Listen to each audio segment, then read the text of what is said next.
Olá pessoal, no vídeo de hoje eu vou conversar com vocês sobre um assunto que vem sendo cada vez mais discutido na terapia intensiva: cuidados proporcionais. Cuidados proporcionais se refere àqueles cuidados que devem ser dados de acordo com a necessidade do paciente, levando-se em consideração sua patologia de base, a patologia aguda que trouxe o paciente para a condição crítica, seus valores, sua funcionalidade, as expectativas familiares. E cada vez mais tem se discutido a importância de valorizar aquilo que realmente é o desejo do paciente. Parece estranho a gente falar de autonomia a essa altura da história da humanidade, mas é exatamente sobre isso que nós vamos falar agora. E claro, não se esqueça de se inscrever no canal, ativar o sininho das notificações para não perder nenhum conteúdo que eu deixo por aqui e compartilhe esse canal com seus amigos. Quando recebemos o paciente em estado grave na unidade de terapia intensiva ou até mesmo nas emergências, o nosso primeiro ímpeto é salvar a vida daquele paciente a todo custo. Alguns pacientes chegam para nós em condições de saúde que nos deixam em dúvida se realmente é um paciente candidato a suporte avançado de vida. E muitas vezes, sem condição de saber o que de fato acontece com aquele paciente, instituímos suporte avançado de vida no ímpeto de resolver a condição que levou o paciente ao estado crítico. Quando estamos diante de um paciente em estado grave, conhecer a doença de base é fundamental para iniciar a avaliação dos cuidados proporcionais. Pacientes que sofrem de adoecimentos crônicos, como doença pulmonar obstrutiva crônica, insuficiência cardíaca, por exemplo, são pacientes que, quando têm o seu diagnóstico estabelecido, já apresentam uma funcionalidade baixa. Ou seja, quando um paciente é diagnosticado com insuficiência cardíaca, geralmente ele já apresenta os sintomas de insuficiência cardíaca. Assim como um paciente com DPOC, quando é diagnosticado, já tem as suas restrições respiratórias. Então, nós sabemos que a evolução desses pacientes ao longo da sua jornada na doença como DPOC e insuficiência cardíaca é a partir de uma funcionalidade baixa. À medida que o tempo vai passando, esse paciente apresenta um declínio gradual da sua funcionalidade com períodos de exacerbação. Ocorre que em cada período de exacerbação, o paciente não retorna para a sua funcionalidade prévia e apresenta mais um declínio. Por exemplo, um paciente com insuficiência cardíaca que desenvolve um edema agudo de pulmão. Ele vai para o hospital com falta de ar, recebe todas as medidas e melhora. Volta para casa. Mas quando ele volta em declínio funcional. O mesmo acontece com um paciente portador de DPOC que tem uma exacerbação do seu quadro. Ele é internado, se ele tem uma infecção, ele é tratado e logo em seguida ele fica bom e volta para casa, sempre numa funcionalidade mais baixa. Pacientes portadores dessas doenças vão declinando ao longo do tempo, com esses períodos de exacerbação que eu acabei de dizer, até que numa dessas exacerbações ele não suporta e acaba vindo a falecer. Como vamos saber em qual dessas exacerbações as medidas de suporte avançado de vida não vão mais funcionar?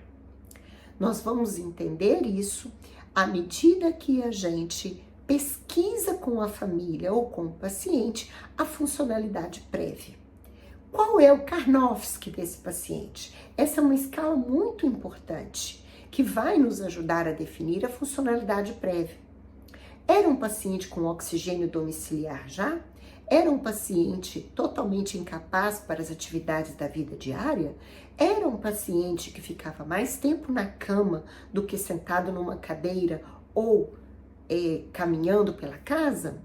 Bom, quando nós temos essas respostas, nós conseguimos definir a funcionalidade do paciente, Claro, existem outros critérios. Convido vocês a conhecer a escala Karnofsky. E com isso, você consegue definir a funcionalidade prévia. Pacientes com funcionalidade baixa dificilmente vão se recuperar de um evento agudo. Então, suspeita-se que esses pacientes podem estar numa situação de gravidade diante de você, da qual eles não vão se recuperar. Pacientes que sofrem de demência têm a sua doença diagnosticada já numa funcionalidade baixa. Quando uma pessoa tem um diagnóstico de demência, pelas mais diversas causas, essa pessoa já está apresentando sinais clínicos da doença. Então, ao longo do tempo, a funcionalidade desse paciente vai caindo gradativamente. E esse paciente pode ficar anos convivendo com o quadro demencial. Caso esse paciente apresente uma condição clínica que venha a piorar a sua funcionalidade, por exemplo, uma pneumonia, uma infecção urinária mais grave, esse paciente é levado para o hospital e ele tem uma situação potencialmente irreversível em cima de uma situação que é intratável, que é a demência. Será que esse paciente vai se beneficiar do suporte avançado de vida, caso ele chegue na UTI? E aí nós vamos de novo voltar para a avaliação prévia. Qual era a funcionalidade dessa pessoa? Como ele estava vivendo nos últimos 2, 3 meses? As famílias costumam dizer, 3 anos atrás, ele sempre foi muito ativo, mas nós precisamos saber nos últimos tempos. O declínio funcional está muito evidente? É nítido que esse paciente está perdendo funcionalidade?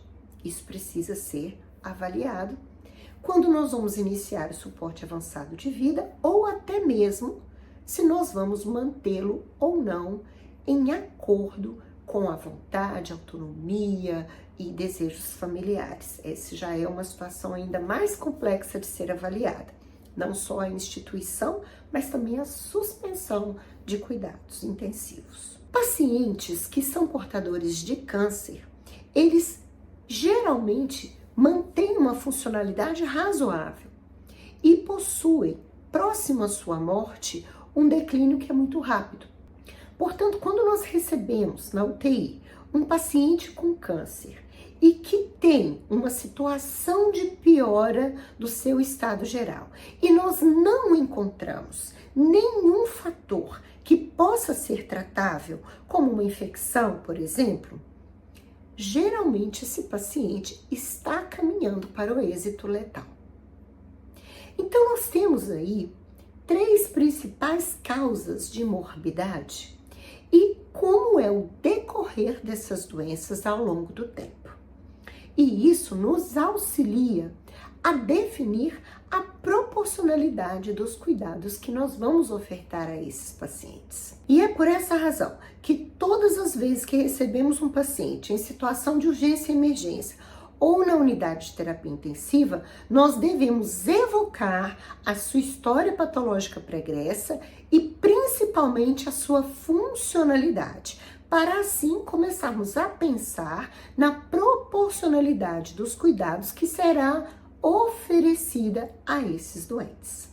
Eu voltarei a conversar com vocês sobre este assunto de forma mais aprofundada, sobre como nós vamos agir ao receber esses pacientes e qual o método, o passo a passo para podermos lidar com essa dificuldade na hora de instituir o suporte avançado de vida. É isso, pessoal. Espero que vocês tenham gostado e não se esqueçam de se inscrever no canal, ativar o sininho das notificações, compartilhar esse canal e não perder nenhum conteúdo que eu posto por aqui. Até a próxima!